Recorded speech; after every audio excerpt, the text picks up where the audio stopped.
Hello, I'm Christine Thompson-Wells, and I'm the author of the book How to Create Easy Wedding Bouquets. Now, because you have enrolled in this course, you will actually receive one of these books, a hard copy that will come to your home address. But in this, because you have downloaded this course, you will also have downloaded the gallery of work. But what I want to emphasize here is that even though this is an accredited course, not all people want to do an accredited course. A lot of people would want to do the course for self-enhancement or self-embellishment, to build another skill, and that's fine. But if you do want to do the course and you do want to get the certificate, you will have downloaded the gallery of work. Now, it's really important to, as we go through each module, that you work with your gallery of work and you fill in the spaces that need to be spaced and the information that is needed. Please do not leave it until the end. If you do it as you go through your work, you will find that the course is so much simpler than if you leave everything to the end. Now, so how did I get to this position of writing about flower arranging and floristry?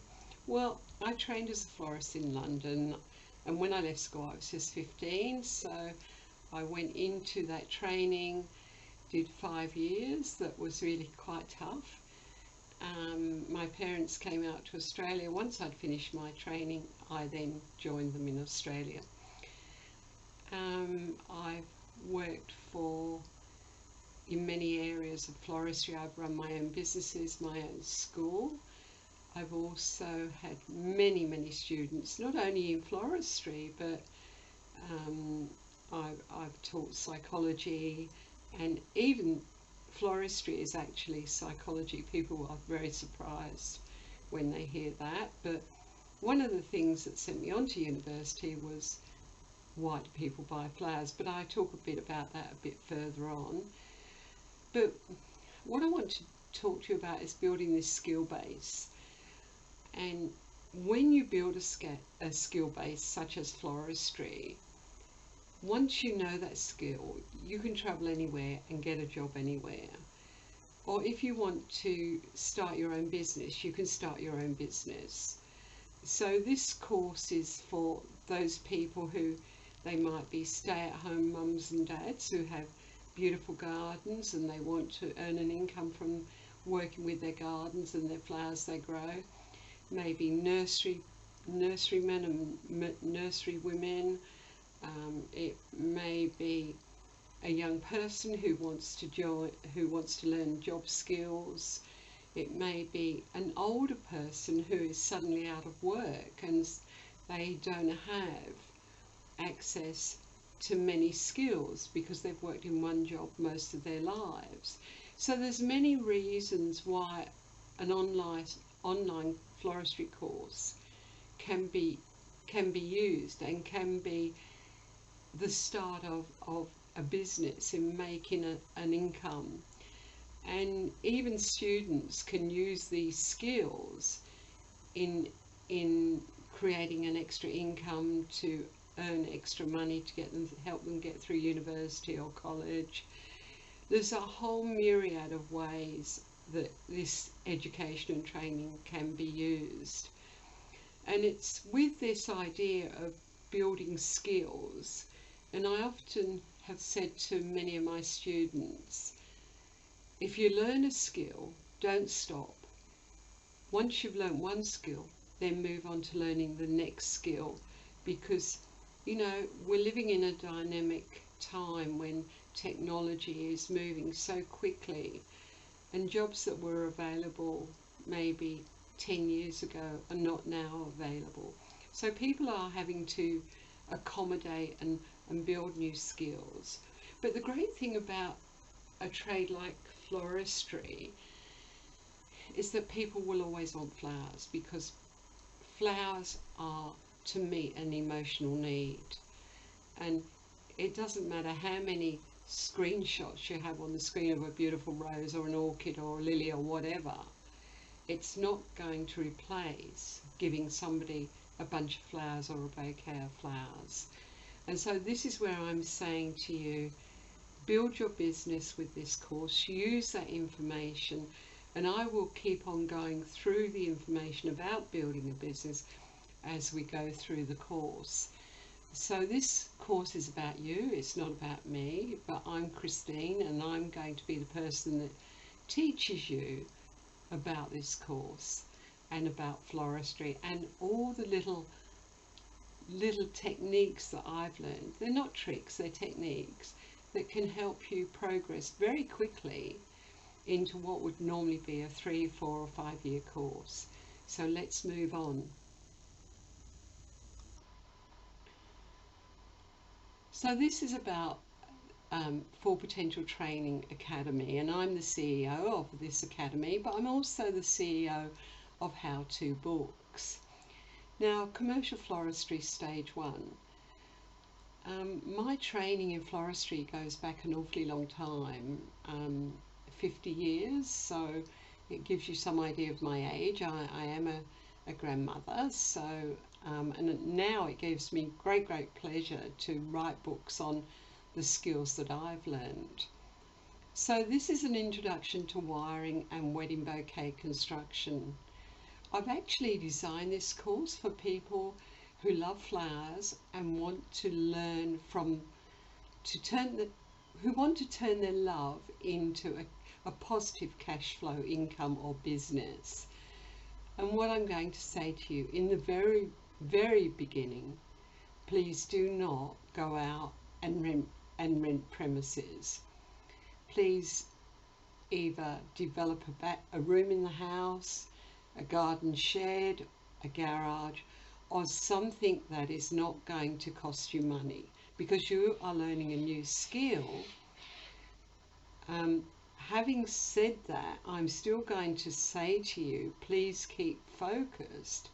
This is about developing a business and a trade, and in fact it's about developing a signature business so that you become unique in what you are doing, and so that people start to hear about you.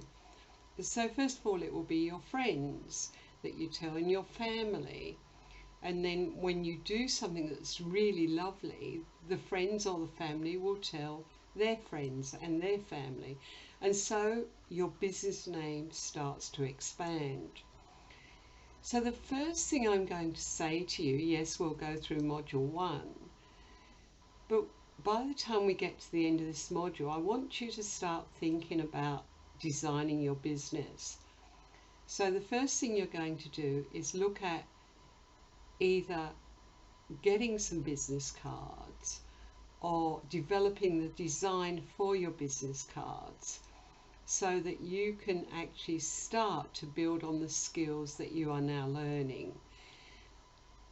If you are familiar with using a computer, Publisher is a really good package that you can design a brochure on. And if you want to go to the next step, once you've designed your brochure, you can actually take it to a printer to have it printed, and they might reset the perimeters of the brochure so the brochure becomes more professional looking. So that's where we're up to. So we're looking at developing a business and you learning lots of new techniques. So I'm not going to talk over every slide. Now and again I will come up on the screen, but the next slide is about a video and it's me talking, so I give you a little bit more of my background. Hello and welcome. I'm Christine Thompson-Wells, and I'm the author of How to Create Easy Wedding Bouquets. I'm an author of many books, but how did I become interested in writing books about floristry? Well, I left school at 15 and went straight into floristry, where I trained for 5 years. It was quite a difficult training really, because it was very hard. We would on some winter mornings we'd go into the shop, and the flowers would be frozen in the vases, and sometimes, and thankfully, we're still, sphagnum moss is now going back into the industry, but it is a lovely product, sphagnum moss. It's very good, but it would be so cold. There would be little shards of ice throughout the sphagnum moss, and while we learned to use this moss in either pot plants or putting onto reef frames, or and it was just, your hands would get so cold. And then at Christmas time we'd get the holly and the sphagnum moss with ice in it, and so you can imagine what it was like. So I did my training for 5 years, and it was hard, but got through it. And my parents came out to Australia while I was doing my training. And once I'd finished my training, and I had worked in many large London hotels, and I had got a lot of experience in that 5 years, which really was a great, even now I look at it as a great gift. And once my parents were landed here in Australia, I then joined them after finishing my training. And I worked for a little bit in Sydney in a florist, and then moved to Canberra, which is the national capital. And I worked a little bit in a florist shop there, and then I went into business for myself. And during the time of being in business, I had a lady partner as well. We had 15 florists on our staff. But the really difficult thing about running your own business in a bricks and mortar business, as you're paying rent in a shop, is that it's very difficult to get good staff. So I lobbied the college, the technical college, and eventually there was an agreement by the college to develop and run a commercial floristry course, and I was invited to chair the curriculum advisory committee. And during that time, I was at university, but just prior to that, though I had lobbied the technical college to get the course running, in between those spaces I actually did put the businesses up for sale. And once the businesses were sold and all this stuff was going on at the college, I went to work for the Prime Minister of Australia at the Prime Minister's Lodge in Canberra. But I was also writing for international magazines such as Flora. And all the time in the background, this movement by the college to get a floristry course up and running was happening. And once I was invited in to chair the curriculum advisory committee, and by that time I was well into my studies at university. So one of the things, once the business was sold, and during the time of my whole floristry training, was the question that always nagged in my head: why do people buy flowers? And it was only in my second year that at university that I realised that everybody that buys flowers has an emotional need.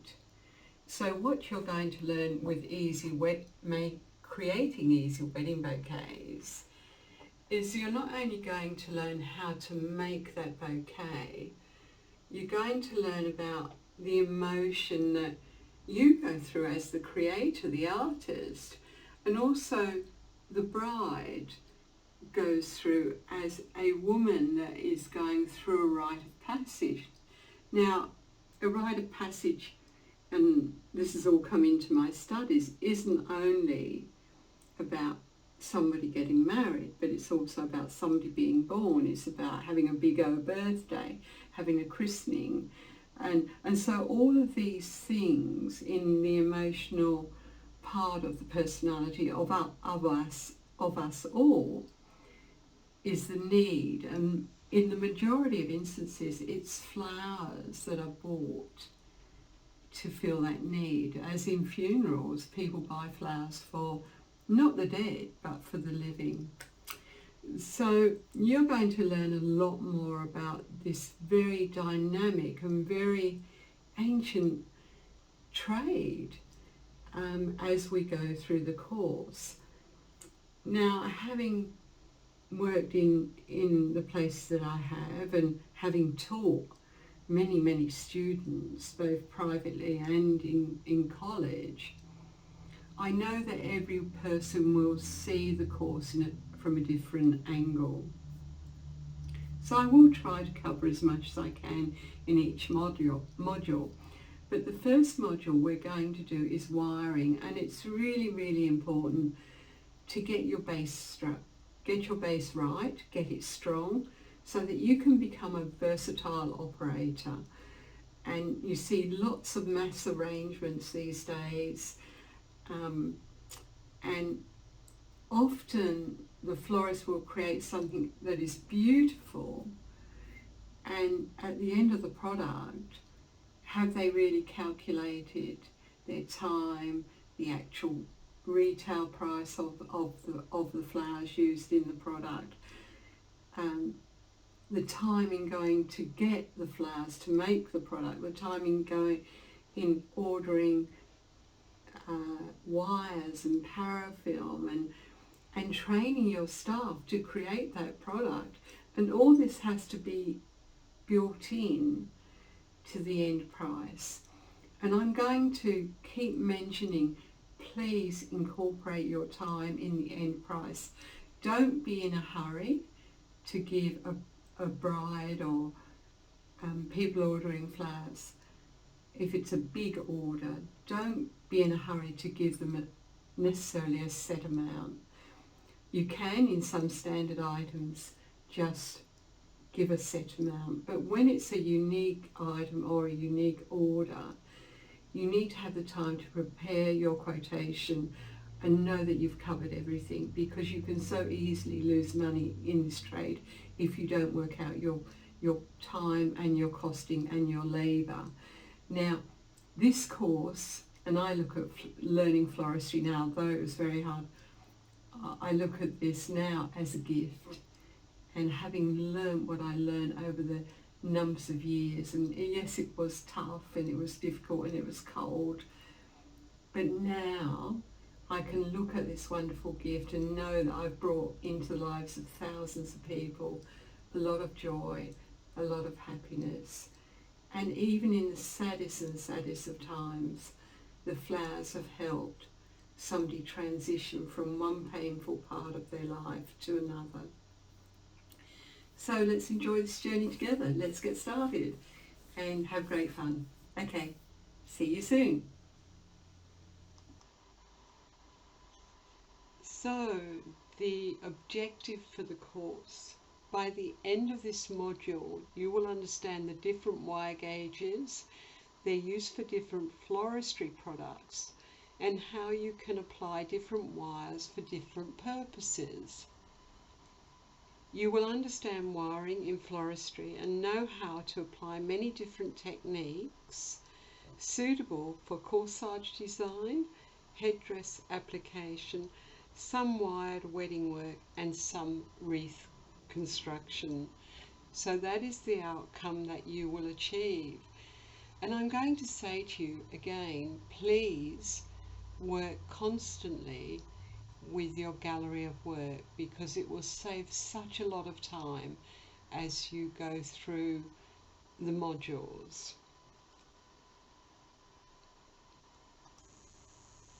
So, creating a good habit. Always design your work first of all in your head. Whether it's a flower arrangement, a wedding bouquet, or any other design to fit any occasion, Do it in your head first of all, prior to creating or making the item. This way you will save time, money and stress, and you will find that you keep your costs in control.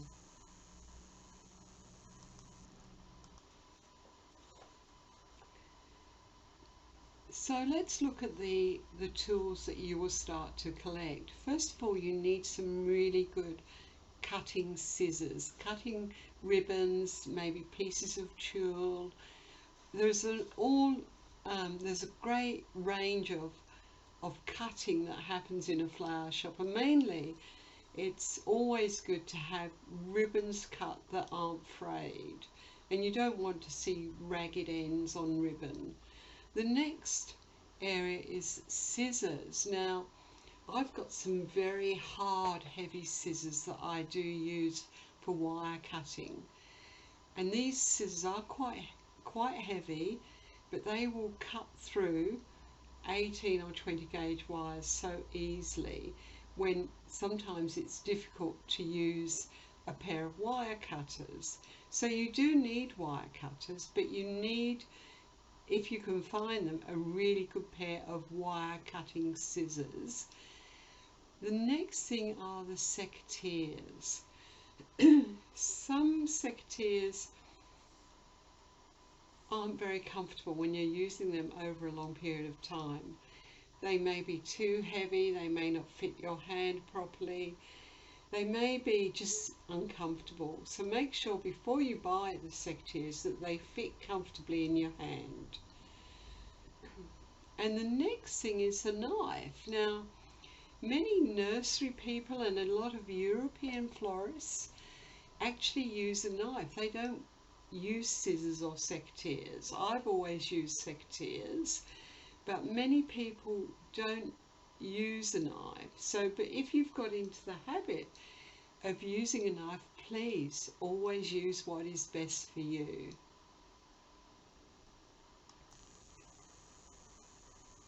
So wires and their gauges. Now, it's really important that you get to know about wires and their gauges, because you can go into many flower shops and ask if they have a fine wire. They might say, oh, we've got this one and we've got this thick one, and so on. But when you're ordering your wires, to actually say a 26 gauge or a 28 gauge wire, it's so much more professional. So what is a 28 gauge wire used for? Well, I use this one for wiring very fine flowers or very fine leaves, and at the end of this module you'll see I demonstrate wiring with a 28 gauge wire. So I'd use this for very small roses, such as a Cecil Brunner rose, which is very light, daisies, anything flower that is tiny, maybe some for wiring up some bluebells if I'm using them. The 26 is a little bit stronger, a little bit thicker, but it's still a very good wire to use, and can be used in corsage construction. Just going back to the 28 gauge, this is really good for leaves in headdress design and some corsage construction. The 24 gauge wire is a bit thicker and is probably the wire that's probably most used in the industry. Because it's such a good medium weight, many flowers and foliages can be wired on that gauge. So then we go to the 22 gauge wire. Now this is a bit heavier. It is fine for some heavier flowers like maybe carnations, depending on where you're going to place them. Some big roses, but you'd have to be very careful that you don't damage the flowers, because this is getting to be quite a tough wire. Then of course the 20 gauge wire is a heavier one too. Now this 20 gauge and this 18 gauge, the 18 gauge especially, can be quite tough on your hands. So if you can find a 22 or a 26 gauge wire that does the same job, use that, because you will start to get sore hands when you have to use this an awful lot. So to use a softer wire is much more user friendly for your hands, and your hands do get tired, and you need to also look after your hands and keep them looking reasonably nice.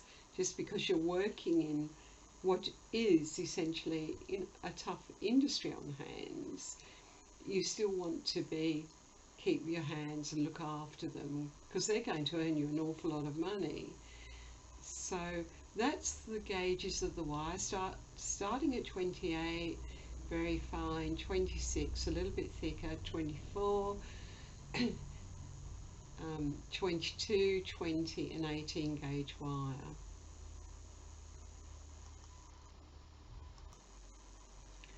So here we are, florist tape, probably the bane of my life.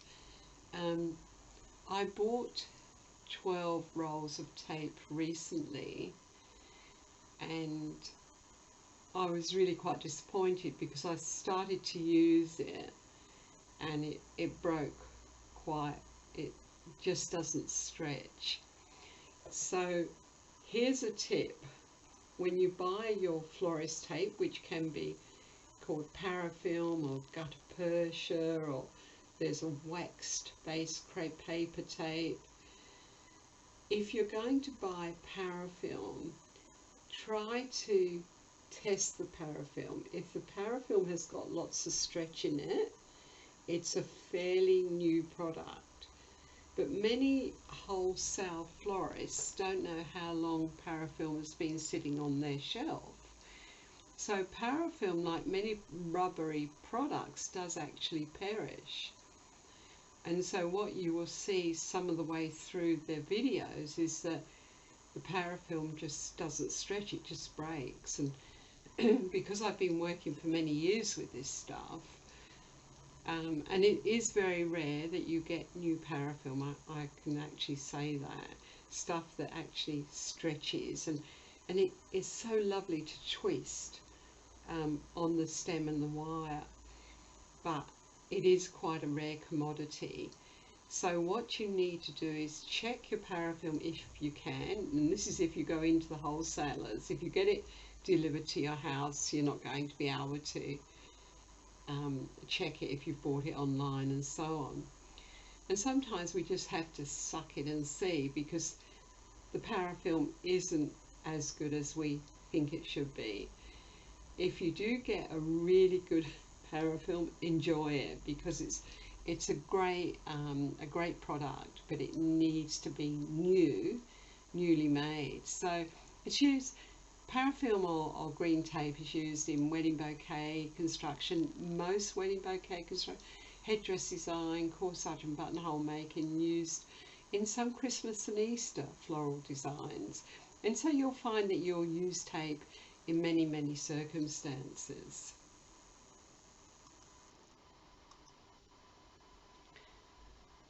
So let's look at wiring. Here we have a single leg wire, and this is a single leg hook method. Now this can be applied, and we spoke about the wires and their gauges, the 28, 26, 24, 22, 20 and 18. Now this technique is normally used in either the 26, 24, maybe the 22. So what we have here is a wire, a straight piece of wire, and let me just talk to you about lengths of wire. And it does depend whether you're in imperial measurements or in metric measurements, because the wires do vary from, the wire lengths do vary from country to country. So in this single leg hook method, you can see this is a flower stem. the wire is actually put behind the stem, the hook, and then this leg will be brought around 1, 2 and maybe 3, and here you can see the flower stem. So you've got the straight leg here, which was this one, and that's it behind the stem, and then this is the leg. Now this is the long leg that is here, and then that is wrapped once, twice, 3, and that's the short leg, which is here, and that ends up coming down here. So you may turn your hook over a little bit longer. That's the way that it happens. So sometimes it's a little bit shorter and sometimes it's a little bit longer. But that is the correct way of wiring a stem. So here you don't have any wires overlapping. They are all very neat, and that's what you've got to strive for, is when you wire your flowers, that you have this nice neat look about the stem, the wires, the way they are wound around the stem.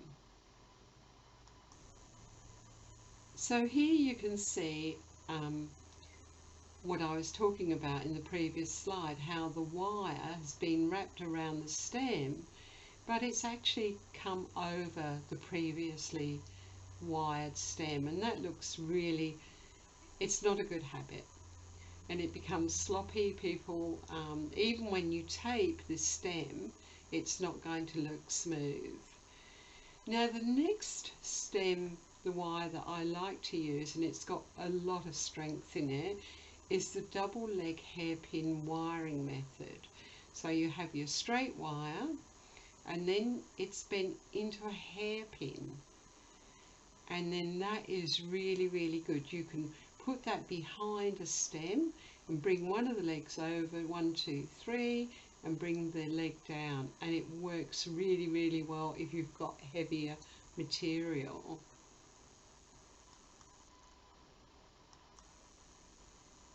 Now here you can see the single leg wire and then the hairpin, and then here we've got the double leg,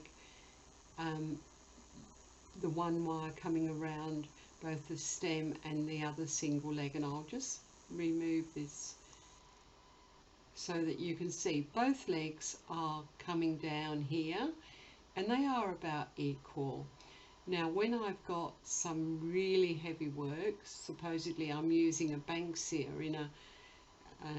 in a wedding bouquet, I would use this method, and I would probably use either a 22 or a 20 gauge wire in a really heavy piece of wiring, and then that will be taped, and as you tape and you stretch, pulse and stretch, this still remains looking really, really neat.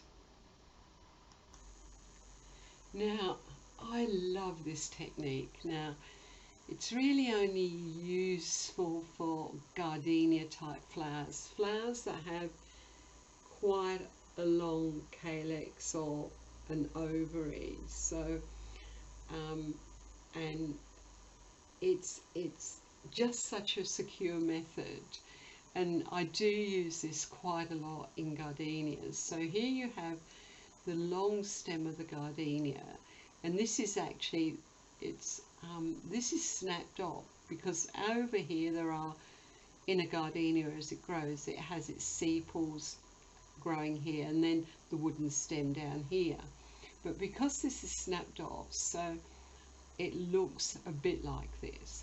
So what I've done is I've used a vertical wire and I've taken it straight through the stem, and then I've used another vertical wire and it's come out here.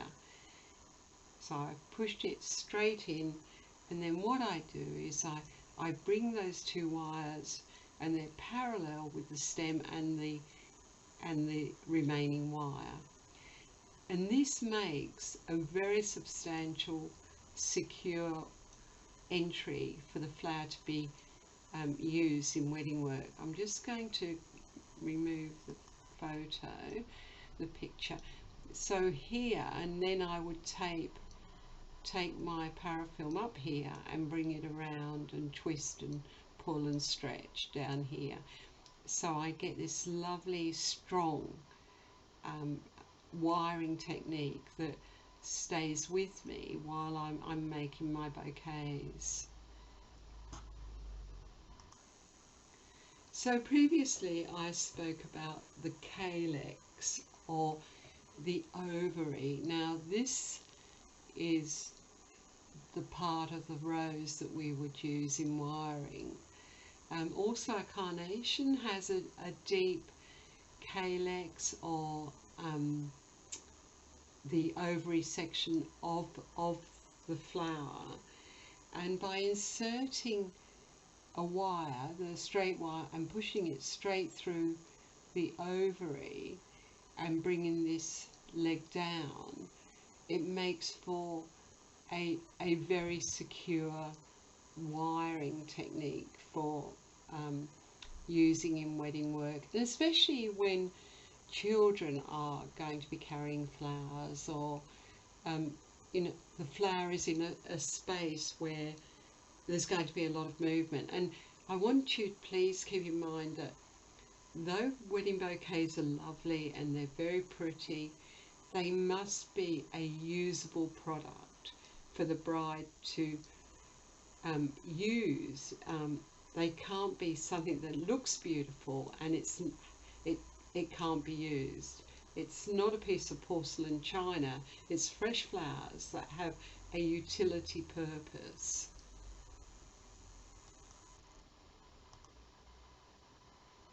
So here you can see that the wire has gone through the calyx, and then the shorter wire has come down here, and then this long wire comes around and is caught and comes down here.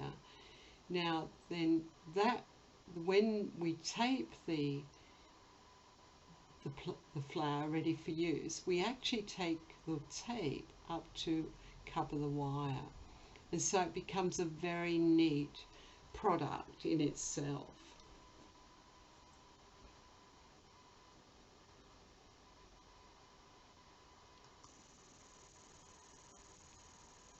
So what we're going to look at now is a video that allows you to see the size of the wires and the lengths, but also I show you about and how to wire leaves.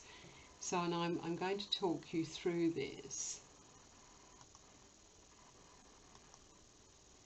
So here I'm showing a large 18 gauge, a 20 gauge, then we've got 22, 24, 26 and 28 gauge. And this is the one we're going to use to wire some very small leaves, and bearing in mind that these leaves would possibly be used for corsage construction. So here I'm showing you different sizes of leaves. Now ivy leaves can be quite large and quite heavy.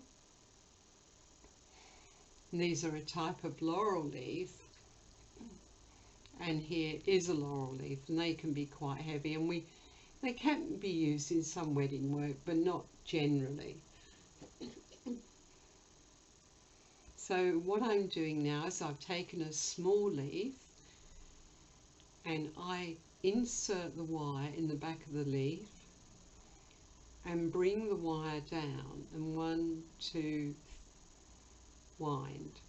And you can see it's quite a small leaf, it's just a little bit bigger than my thumbnail. So we might just go back through that again. So the larger, heavier wires going through them to the smaller wires, lighter wires, and mainly the 26 and the 28 gauge wire would be used in headdress construction or in small corsages, the wiring of tiny flowers and so on. And here I show you a variety of leaves, from small getting larger, then getting to the bigger leaves, the ivy leaves.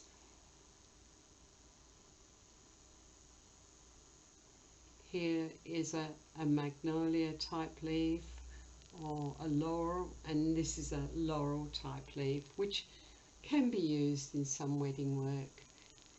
Not very often though. And so here I've taken a small leaf and I'm showing you how to wire this leaf through the back vein very carefully, and I don't go halfway up the leaf, I only go about 1/3 of the way up the leaf, and this way it keeps the leaf nice and neat, and you don't want to actually tear the leaf if you can avoid it. So again, just looking at the single leg hooked wire leaf wiring, please take a moment to read this slide so that you become really familiar with these techniques and how to do this.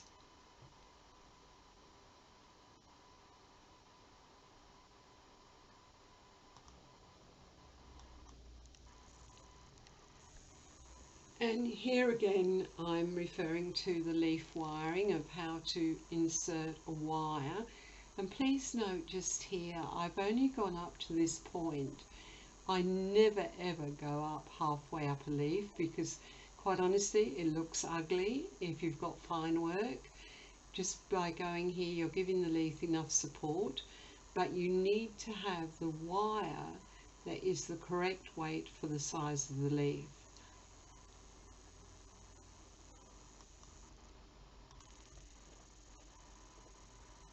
So when combining wire techniques and using parafilm, it's really important to pull the parafilm, pull, stretch, twist, pull, stretch, twist. And so by doing that, you get a really nice coating over the stem end and the wire. And by using that technique, this tiny stem end here is actually the moisture source for the leaf. And so you want to keep that as wet as possible. And by putting the parafilm around the leaf from here, around the stem end from here, you're actually securing the moisture within that leaf. And so it's always really good to have your materials well conditioned. And so with flowers and foliage, I like to condition my materials at least for 24 hours before using them. And I've found, even with wired roses, by conditioning them prior to using them, I can possibly get another 24 hours of use out of those roses. When the bride has them and the following day she looks at her flowers, she's still got a beautiful bouquet, and it's not tired and exhausted looking.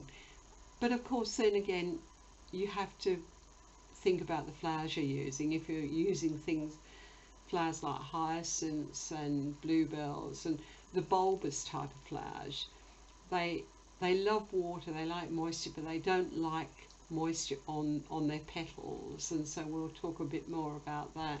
So they would start to go a bit transparent. But things like carnations and foliage, such as ivy, rose leaves,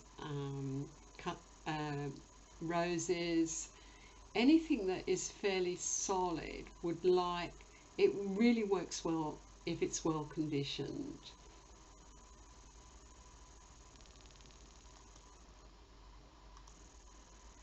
So this is a great technique, and not many florists know about this because it probably is such an old idea, and I learned it when I was doing my floristry, but I still use this technique, and I've got a video that shows you in this module this technique. So what I have here is a single wire, probably a 26 gauge wire, and then I attach a tiny bit of parafilm. I twist that little bit of parafilm, and it's only probably 1/4 of an inch in centimeters.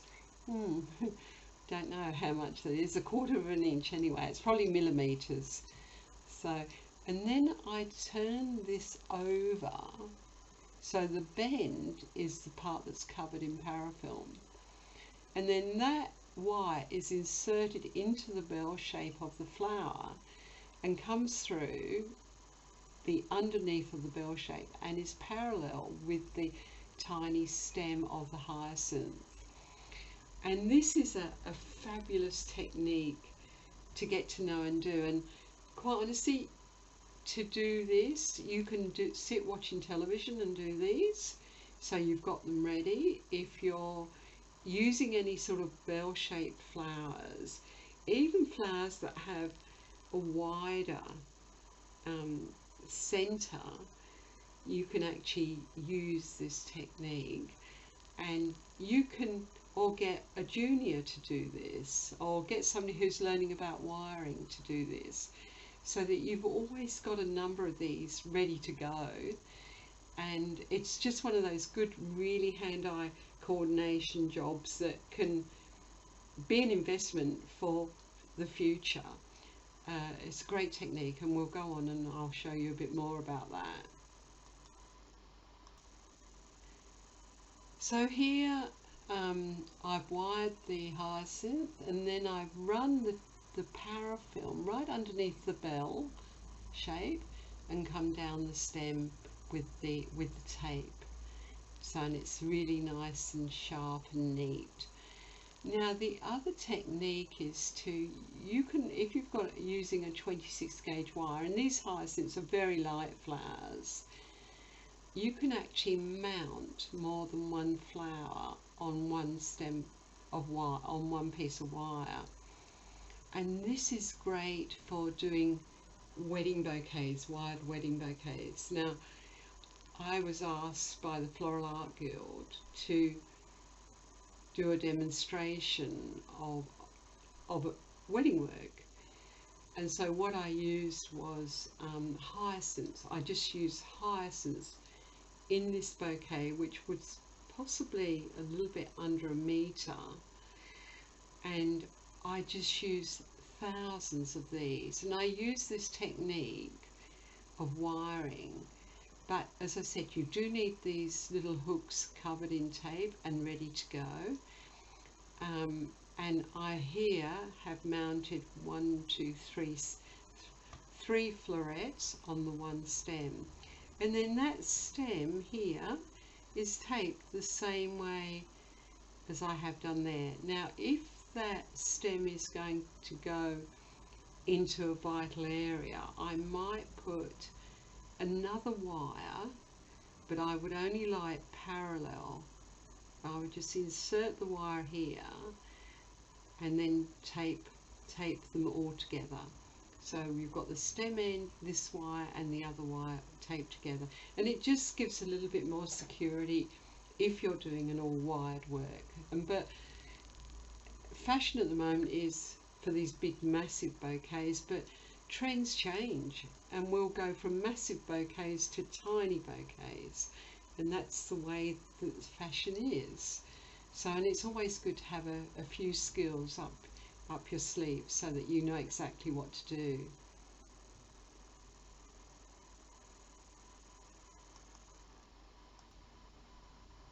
So here you can see the three flowers, and then the supporting wire I was talking to you about is inserted into the base of the flower. Both wires and short flower stems are then parafilmed together to make one stem, so the tape will come down here. And in this next video I actually show you exactly how to do this. So we're learning an awful lot about flowers and wiring and techniques. I'm going to get off the screen now, and I'm going to talk you through how I do this. As you can see, I've got a stem of hyacinths in my hand, so let me go and work through this with you.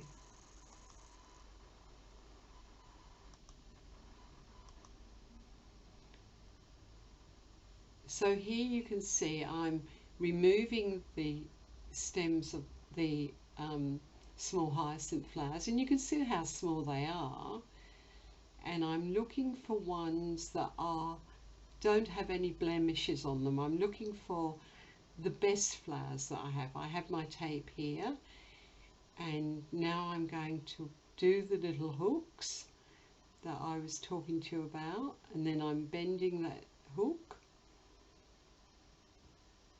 and then I'm going to put that wire through the center of the flower, making sure the hook is pulled down, and then I'm inserting a second hyacinth floret, and then a third one. If I think that floret isn't good enough, I then look for another one.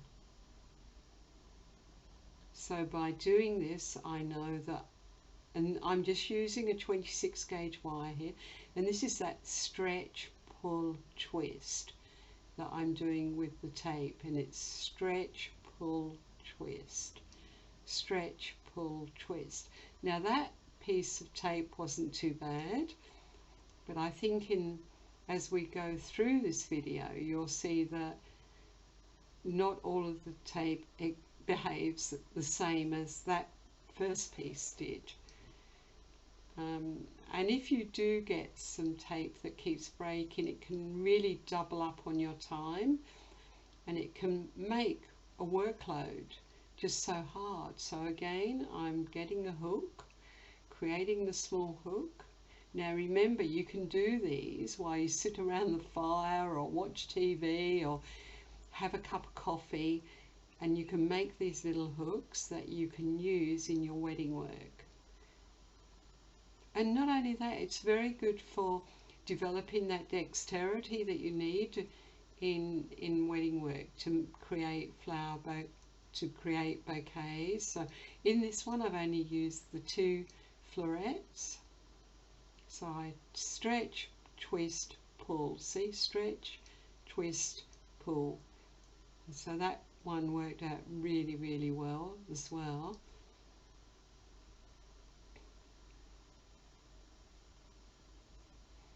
And this is repetitive work, but it's the sort of work that as you become established, you can give a junior to do.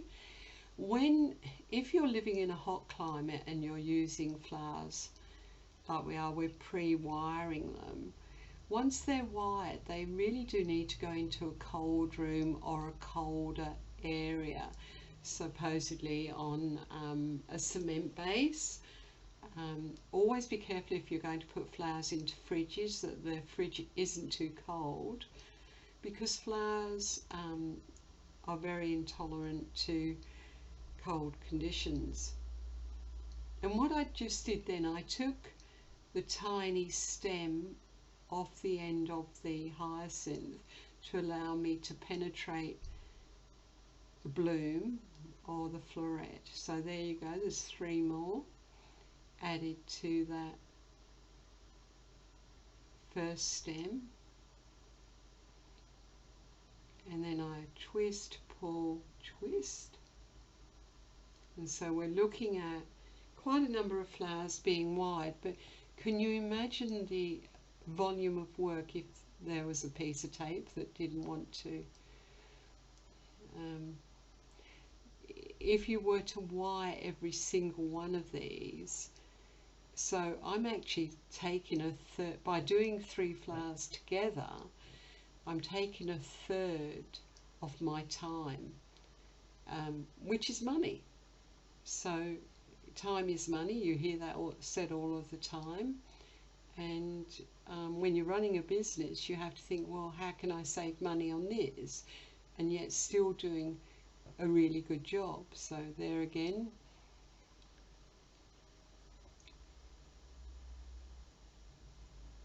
so I've just removed again the very tiny stem so that the flower sits really nicely. And that one I obviously wasn't happy with that one.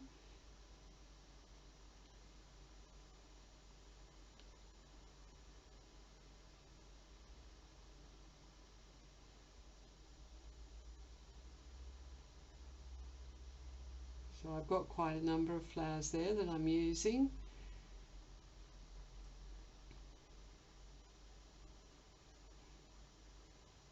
And it's, I suppose, what happens as you become more familiar with the work that you're doing is that it becomes instinctive. You know exactly what you've got in your head.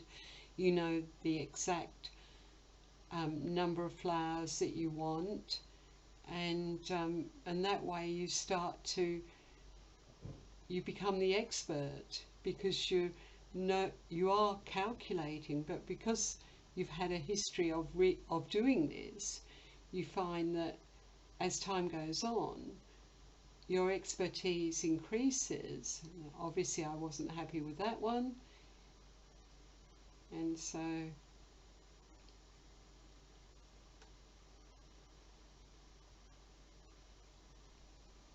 and then I attach the tape, and there you have it. And I've got just 2 left, so I've got 1 there. So what I'm going to do then is do a little, obviously just 1 more, and this is from 1 stem of hyacinths. You can get so much out of 1 stem of hyacinths, but it is labour intensive. But this type of construction can be used in corsage making, buttonholes for the groom and groomsmen, and these, when we've made these, we would put them on a pad of a tissue, dampen the tissue, and once the flowers are constructed and the corsage is made, get them ready, put the pin into the corsage or the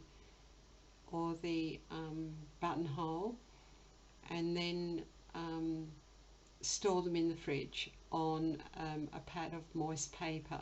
Don't make it too wet.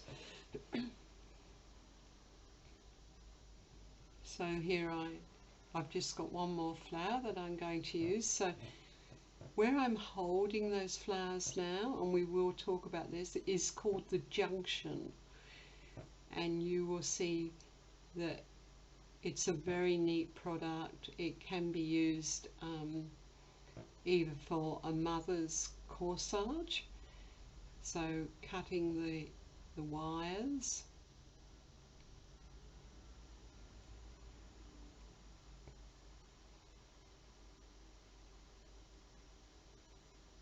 making sure that you get a nice neat end on your wires. You don't want it to be gnarled, and then once the corsage or the buttonhole is made, or every flower is in place, then tape the wires that have been cut, and then make sure that there is no jagged edges that can cut into somebody's hand or cut or ruin fabric actually as well. So there you have it.